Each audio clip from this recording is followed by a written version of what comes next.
7월 6일 하나님이 주신 말씀 읽겠습니다. 시편 11편 3절 말씀입니다. 시작. 터가 무너지면 의인이 무엇을 하랴. 지금 세상은 모든 것이 흔들리고 있습니다. 모든 조건과 환경과 우리의 삶마저 흔들리고 있습니다. 이전에 의지했던 것을 이제는 의지할 수 없습니다.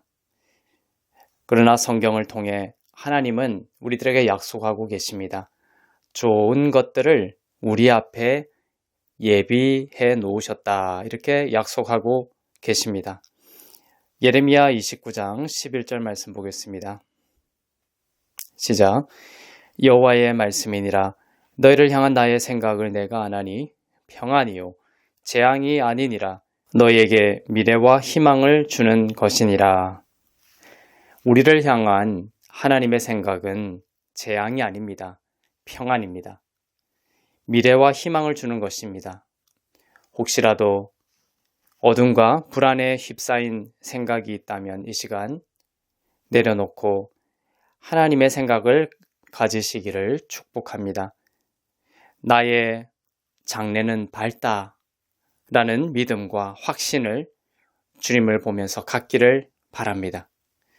시편 11편 1절을 보겠습니다. 시작. 내가 여호와께 피하였거늘 너희가 내 영혼에게 새같이 내 산으로 도망하라 함은 어찌함인가. 다윗이 쓴 시편입니다. 다윗도 공격을 받고 있었습니다. 사람들은 다윗에게 말했어요. 산으로 도망가라. 산은 만질 수 있고 눈에 보이는 세상 피난처를 상징하고 있습니다.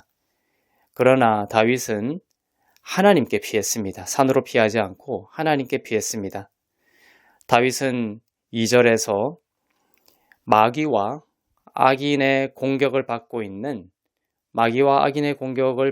자신의 모습을 2절에 그 다음 절인 2절에 가면 기록하고 있습니다. 혹시 여러분도 그 가운데 있습니까? 2절을 보겠습니다. 시편 11편 2절입니다. 시작. 악인이 활을 당기고 화살을 시위에 먹이며 마음이 바른 자를 어두운 데서 쏘려 하는도다. 쏘고 있죠.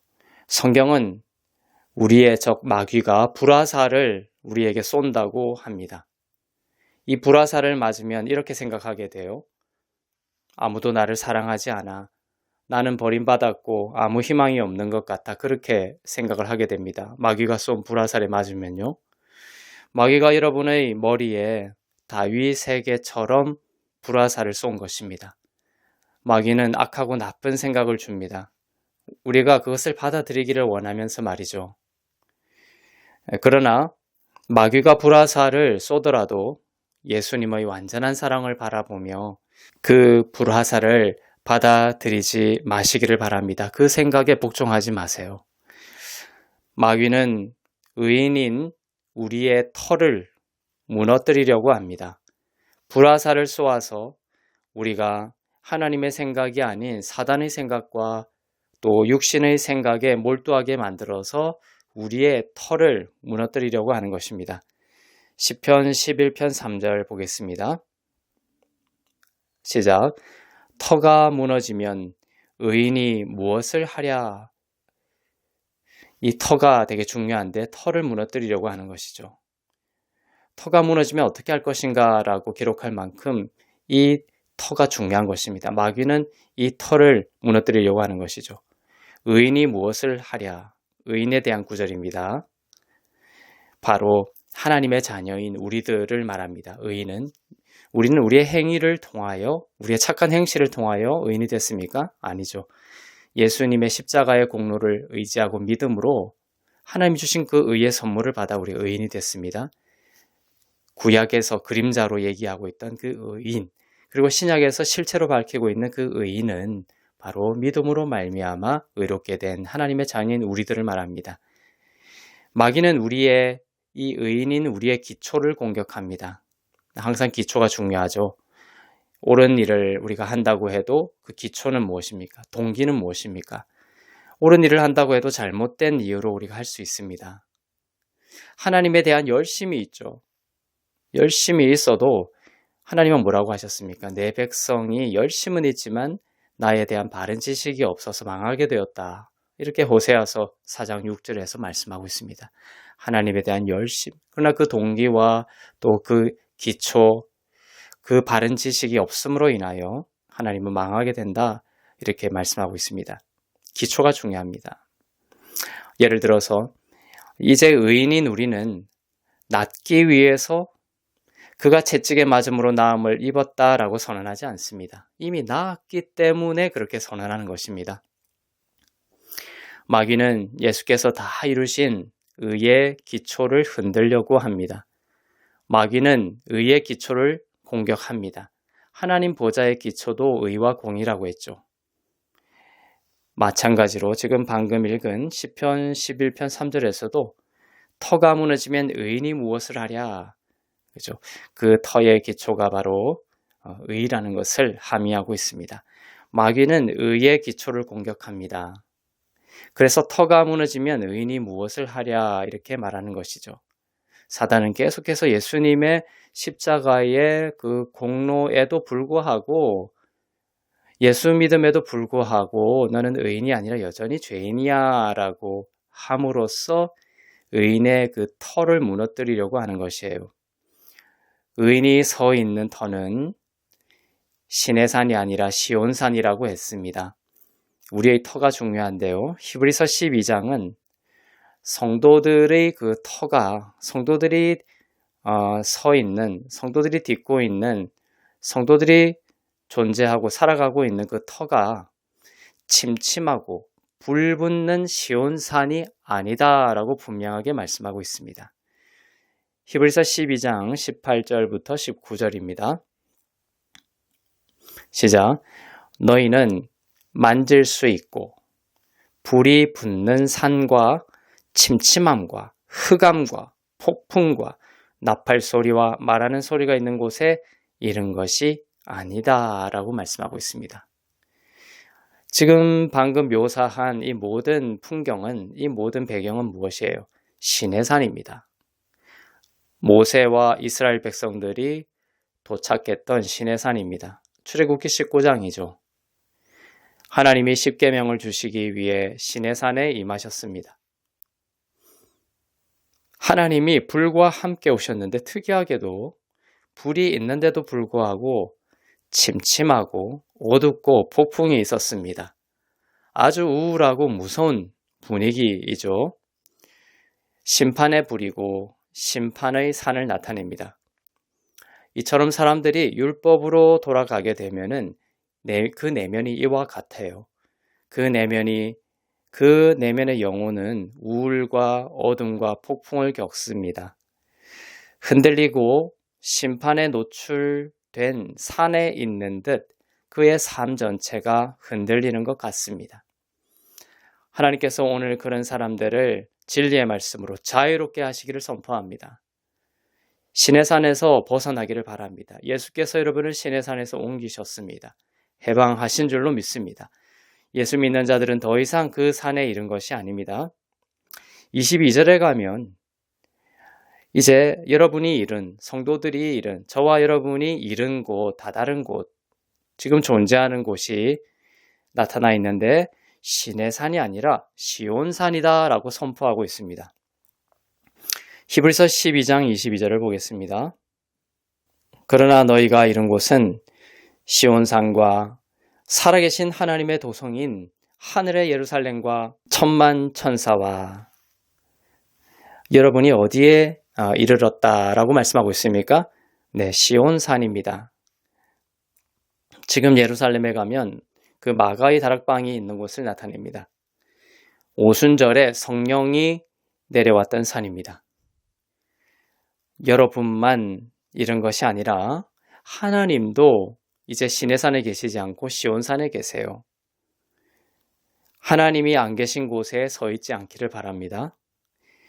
여러분이 이른 이 시온산에 대해 기록하면서 갑자기 분위기가 바뀝니다.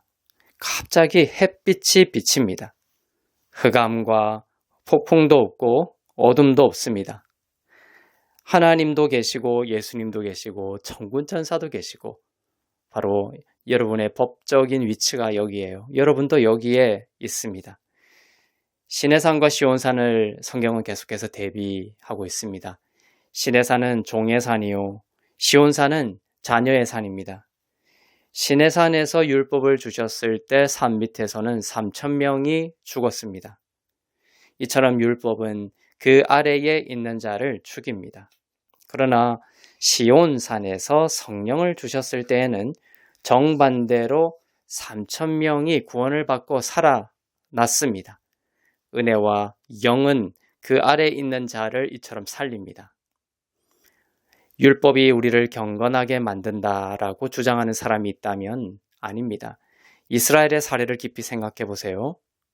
시내산에서 율법을 받은 직후에 백성들은 경건해졌습니까? 아닙니다. 그 전에 하지 않았던 일들을 그때부터 하게 돼요. 율법을 받은 직후에 백성들은 금송아지를 만들었고 죄를 지었습니다. 고린도후서 15장 57절의 말씀처럼 율법이 죄의 권능이었던 것입니다. 율법을 받자마자 이전에는 하지도 않았던 우상을 금송아지를 만들고 하나님을 멀리하고 하나님을 배반하고 우상을 섬기는 일들, 더욱 백성들의 죄가 더해졌던 것입니다. 이와 달리 거룩함의 권능은 반대로 거룩함을 이루는 그 권능은 은혜입니다. 율법이 아니라 은혜는 사람을 살립니다. 그리스도를 닮게 만듭니다. 특이한 점은 이게 둘 다 오순절이었어요. 시내산에서 율법을 받은 것도 오순절이었고 시온산에서 성령과 은혜를 받은 사도행전 2장의 그 시기도 오순절이었습니다. 유대인들에게 오순절을 물어보세요. 유대인들에게 오순절을 지금도 유대인들은 기념하고 있는데 오순절에 대해서 물어보면 율법을 받은 날로만 기억하고 있습니다. 그러니 그들에게 구원이 없는 것이죠.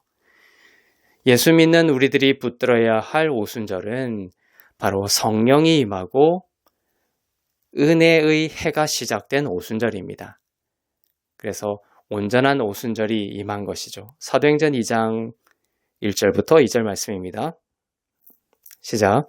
오순절 날이 이미 이름에 그들이 다 같이 한 곳에 모였더니 호련히 하늘로부터 급하고 강한 바람 같은 소리가 있어 그들이 앉은 온 집에 가득하며. 이것이 신약의 오순절입니다. 진정한 오순절입니다. 예수님이 죽으신 날이 6월절이죠. 6월절 다음 부활하시는 날이 초실절인데 초실절을 기준으로 해서 50일이 지난 때가 오순절입니다. 이 오순이라는 것은 10이 5번 있다는 뜻이죠. 오순. 그래서 초실절을 기준으로 오순절이 이른 것입니다. 율법을 받았던 그 구약의 오순절과 다릅니다. 신약의 오순절은 성령과 은혜를 받은 신약의 오순절에는 어둠과 흑암과 폭풍과 공포가 없었습니다. 성경에 두려워 떨었다라는 구절도 없습니다. 구약의 오순절에는 두려워 떨었다, 죽음뿐만이 아니라 두려워 떨었다라는 말도 있지만 신약의 오순절에는 그것이 없어요. 그리고 모두가 앉아 있었습니다. 모두가 앉아 있는데 급하고 강한 바람이 임했습니다. 왜 급하고 강한 바람이었을까요? 예수님의 우리를 향한 그 간절한 사모함과 기다림이에요. 하나님은 우리를 빨리 성령으로 채우고 싶으셨던 거죠. 빨리 신약의 그 복을 주고 싶으셨습니다. 하나님의 축복과 선한 것을 빨리 주고 싶으셨던 것입니다. 구약의 그 시내산에서는 백성들이 서 있었습니다. 앉지를 못했습니다. 즉 안식할 수 없었습니다. 구약에서 특별히 이제 앉지 못했다는 것은 죄의 문제가 결코 해결될 수 없는 구약의 한계성을 보여줍니다. 안식할 수 없었던 것이에요. 출애굽기 19장 17절입니다. 시작. 모세가 하나님을 맞으려고 백성을 거느리고 진에서 산 기슭에 서 있는데, 그죠? 이 첫 번째 오순절 때는, 율법을 받을 때에는 앉지를 못했어요. 서 있었습니다. 산 기슭에 서 있었습니다. 사도행전 신약의 오순절에는 마가의 다락방에 성령을 받을 때 모두 서 있었어요? 아니죠. 모두가 앉아 있었습니다. 앉아서 성령을 받았습니다.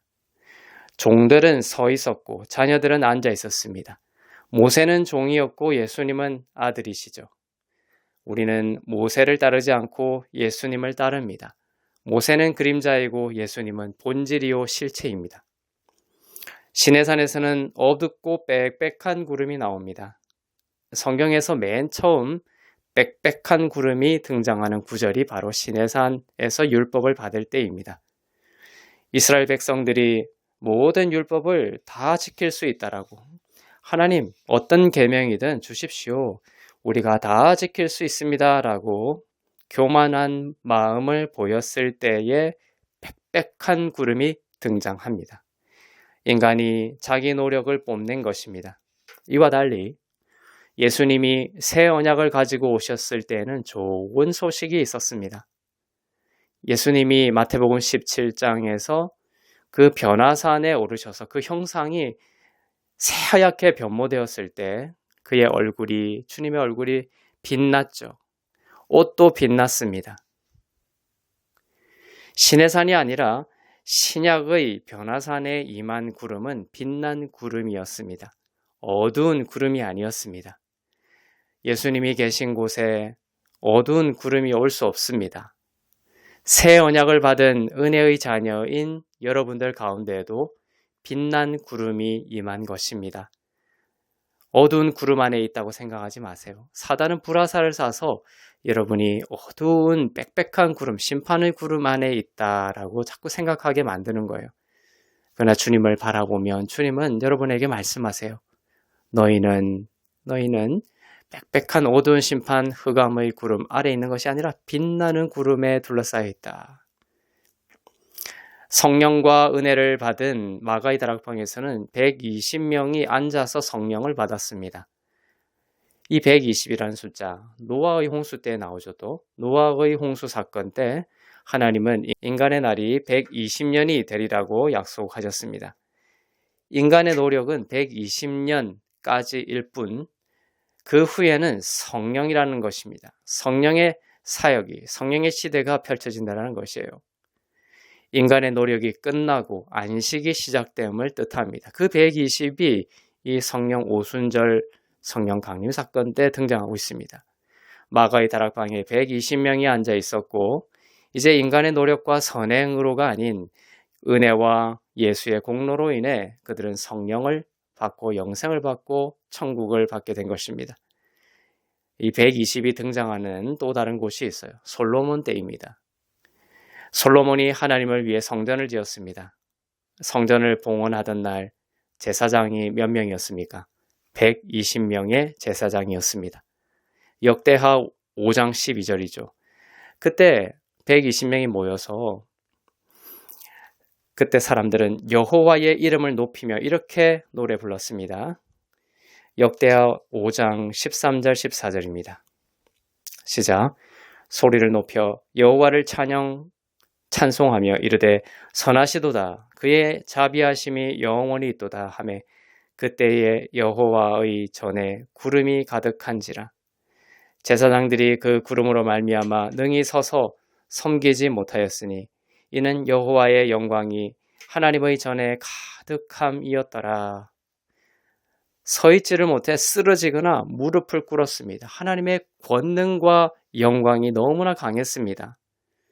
그들이 부른 찬송은 이것이었어요. 키토브 키로울람 하스도, 키토브 키로울람 하스도 였습니다. 토브는 뭐냐면 선하십니다. 선하다. 올람은 영원하다. 그리고 하스도는 헤세드에서 온 거죠.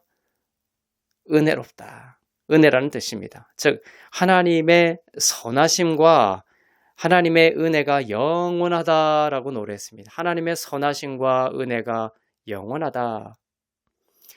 은혜를 자비하심으로 번역해 놓았는데 다른 곳에서는 인자하심으로 번역하기도 합니다. 모두 다 이제 헤세드, 은혜라는 뜻이에요. 하나님의 선하심과 인자하심이 영원하도다. 하나님의 선하심과 은혜가 영원하도다라는 뜻입니다. 하나님은 이 찬송을 매우 기뻐하셨고 그 영광이 온 하나님의 전을 가득 채웠습니다. 이 교회에 또 우리의 삶에 우리의 영혼에 이 찬양이 끊이지 않기를 바랍니다. 하나님의 영광이 하나님의 집인 여러분의 영혼을 가득 채우실 거예요. 여러분의 영혼의 고백이 무엇일 때요? 바로 하나님의 선하심과 그 은혜가, 하나님의 선하심과 그 인자하심이 영원하다라고 높일 때 바로 그 영광이 여러분의 삶과 여러분의 영혼과 이 교회와 여러분의 모든 인생을 영광으로 가득 채울 것입니다. 이 두 가지 진리를 바탕으로 우리는 인생과 사역을 세워야 하고 이 두 가지 진리를 강조해야 하는 것이죠. 교회가 하나님의 선하심과 그 은혜를 강조하면 넘치게 복을 받습니다. 만일 작곡가가 사람들의 마음을 하나님의 선하심과 은혜로 인도하면 복을 받게 될 것입니다. 하나님의 영광이 가득했던 성전과 같이 말이죠. 히브리서 12장 23절에서는 여러분이 이른 곳은 시온산이다 라고 하면서 그곳에 이른 이들은 온전하게 된 무슨 영을 가졌다? 의인의 영을 가졌다라고 기록합니다. 바로 의인은 의인의 영을 가진 자들이죠. 그런데 우리가 의인이 되었음에도 불구하고 율법 아래로 되돌아가게 되면 율법 아래에 있기로 결정한 삶을 살면 의인의 영이 아니라 죄인의 영, 악인의 영으로 살게 되는 경우가 있습니다. 회복해야 합니다. 돌이켜야 합니다. 바로 여러분은 의인의 영을 가진 바로 의인입니다. 시온산에 사는 의인의 영을 가진 의인이라는 것을 잊지 마십시오. 히브리서 12장 23절입니다. 시작. 하늘에 기록된 장자들의 모임과 교회와 만민의 심판자이신 하나님과 및 온전하게 된 의인의 영들과 온전하게 된 의인의 영을 우리가 가지게 됐습니다. 이것은 우리를 뜻하는 거예요. 여러분은 온전하게 된 의인의 영을 가지고 있습니까? 예수의 피로 내가 정말 온전하게 된 의인의 영을 가지고 있습니까? 이 시간 말씀을 들으며 성령의 능력으로 온전하게 된 의인의 영을 가질 수 있기를 축복합니다. 만민의 심판자이신 하나님 이렇게 표현이 나와 있는데 이 표현에 겁먹지 마십시오. 하나님이 우리를 심판하실 때에는 온전하게 된 의인으로 보십니다. 내 행동이 완벽해서입니까? 아닙니다. 하나님의 거룩하고 순전한 눈은 인간이 볼 수 없는 것을 정확하게 보시죠. 법적으로 보십니다. 그런 하나님께서 그분 앞에 있는 우리를 예수님의 완성된 사역을, 완성된 공로를 힘입어 어떻게 보신다고요? 온전히 의로운 자로 영광스럽게 보십니다. 하나님이 그렇게 보신다라는 것을 우리가 믿고 받아들이는 것, 생각하고 마음에 품는 것, 그것이 의인의 영을 가진 의인에게 또한 중요한 부분입니다. 자, 이제는 예수님의 보혈을 힘입어 하나님의 거룩한 눈에 여러분은 티끌만큼의 죄도 보이지 않는다라는 것을 기억하시기를 바랍니다. 피 흘린 어린 양의 영광 때문입니다. 무엇이 완벽했기 때문에? 우리의 선한 행실이 완벽했기 때문입니까? 아닙니다. 그분의 공로가 그만큼 완벽했다라는 것을 뜻합니다. 우리가 두려워하고 또 흔들릴 때가 있지만 온전한 사랑이 두려움을 내어쫓습니다. 우리의 사랑이 아닙니다. 우리의 사랑은 온전할 수가 없어요. 온전하고 완벽한 사랑은 예수님밖에 없습니다. 예수님이 우리를 온전히 사랑하시는데 그 사랑을 우리가 믿을 때 그 사랑이 두려움을 없애버립니다. 영원히 구원받았습니다. 과거, 현재, 미래의 모든 죄가 영원히 예수의 십자가로 사함받았음을 믿으라고 하십니다. 죄인이 아닌 이제는 의인이며 수치가 아닌 은총을 입은 줄 믿으라고 하십니다. 로마서 8장 1절과 같이 하나님이 다시는 너를 심판하고 정죄하지 않는다라는 것을 믿으라고 하십니다. 이것이 의인의 영입니다. 이런 좋은 것을 믿지 않으면, 이러한 좋은 소식을 받아들이지 아니하면 불화살을 맞은 것이며 빽빽한 구름 안에 있는 것이, 밑에 있는 것이며 나쁜 일이 생길 수 있는 것이에요. 우리가 믿지 않았기 때문입니다. 하나님이 주시는 것이 아니라 옳은 것을 믿지 않으면 바른 기초 위에 있는 것이 아니게 되고 그것으로 인해서 생긴 결과들이죠. 구원을 받았으나 잘못 믿고 있으면 터가 언제나 흔들리는 것이며 항상 걱정하고 불안합니다. 하나님께서 우리의 구속을 영원히 이루셨다라고 믿으면 굳건한 반석 위에 있는 것입니다. 마귀는 악한 것을 주려고 합니다. 악한 생각을 가지게 합니다. 악한 마음을 갖게 합니다. 그러나 성도는 구원의 투구를 머리에 쓰고 있습니다. 불화살이 튕겨져 나갑니다. 너는 기도가 부족해. 성경도 안 읽었어. 넌 이것도 부족해. 저것도 부족해. 너의 장래는 어두워. 잘 될 리가 없어. 이런 비난의 화살이 와도 예수님의 완성된 공로를 바라보며 굳건한 터 위에, 의의 터 위에서 마귀의 불화살을 막아내시기를 바랍니다. 나는 사랑하는 아들을 주신 하나님 아버지를 믿는다. 천국에서 가장 귀한 아들을 나를 위해 주셨는데 아들과 함께 다른 모든 것을 값없이 주시지 않겠느냐.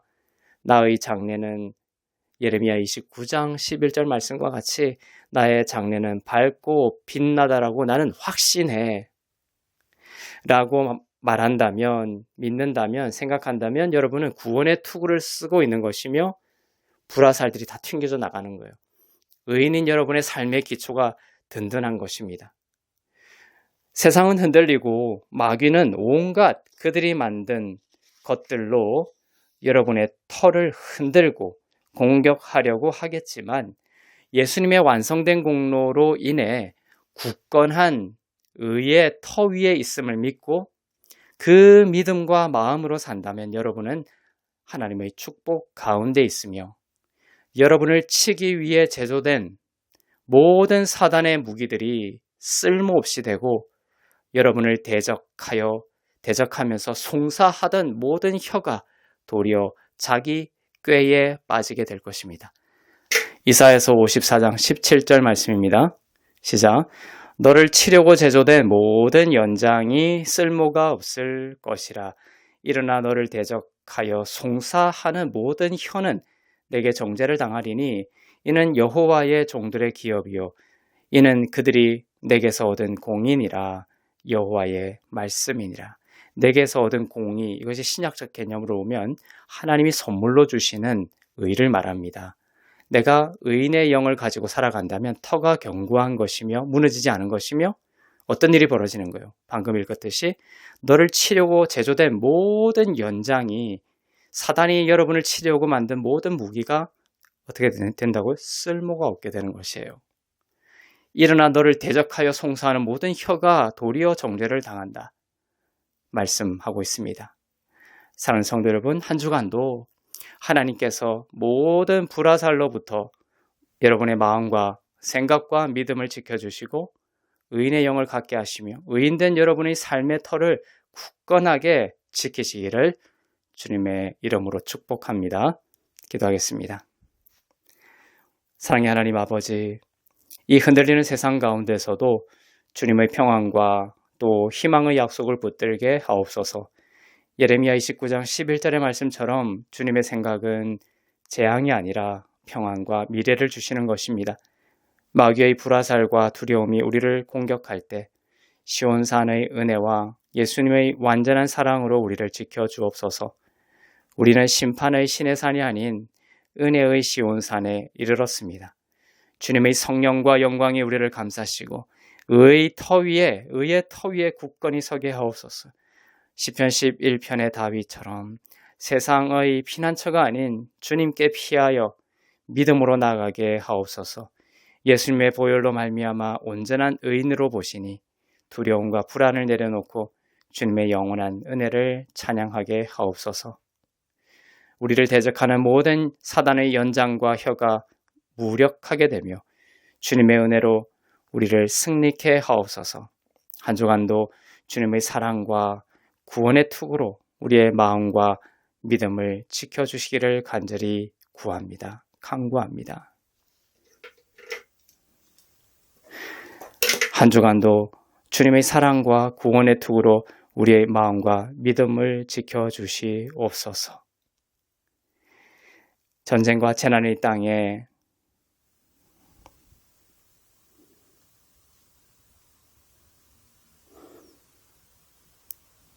구원자로 임하여 주시고 육신의 질병으로 아파하는 하나님의 자녀들 예수 그리스도의 보혈의 능력으로 일으켜 세워 주시옵소서. 모든 것이 하나님의 은혜임을 고백하며 드린 예물 위에 기름 부으사 쓰이는 곳마다 복음이 전파되고 교회가 세워지고 하나님의 나라가 더욱 온전히 임하게 하옵소서. 감사드리며 이제는 우리 주 예수 그리스도의 은혜와 하나님 아버지의 사랑과 성령님의 위로교통 새롭게 하심의 역사가 주님의 보혈로 굳건하게 하신 의의 터 위에서 의인의 영으로 승리의 삶을 살기를 원하며 주님의 완성된 공로를 바라보는 주 안에서 의롭고 흠없고 거룩한 교회 가운데 선교사님들 가운데 북녘 땅과 민족들 가운데 이제부터 영원토록 충만하시기를 간절히 축원하옵나이다. 아멘. 한 주간도 주님의 선하심과 또 인자하심을 영원히 송축하는 한 주가 되기를 축복합니다.